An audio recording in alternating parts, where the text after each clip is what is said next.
Hello, good morning. What I want to share with you today is one of the most powerful aspects of storytelling, but it can also be one of the biggest mistakes that you can make in telling your story, and that is listening.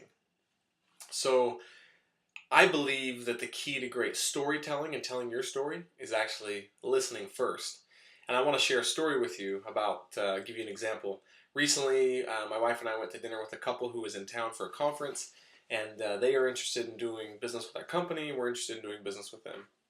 And so at dinner, I had the feeling afterwards that I had talked way too much and listened way too little.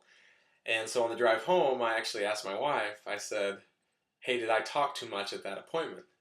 And she said, "Yeah, you did." She said, "You've got to stop talking and listen."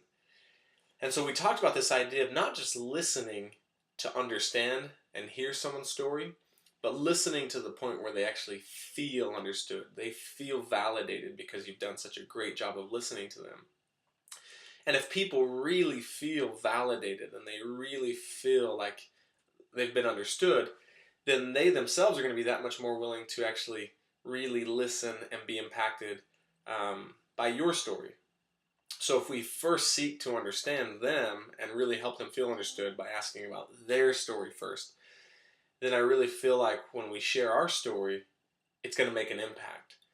Now, sometimes we might have the concern that, well, what if they talk the entire time and I never am able to really share my story?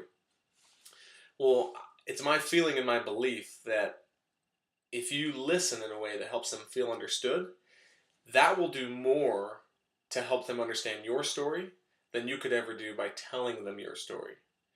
So I'm not perfect at this. I've really been working and trying hard in my appointments with my family, with my company, to really listen to people's stories to the point where they feel validated and they feel understood.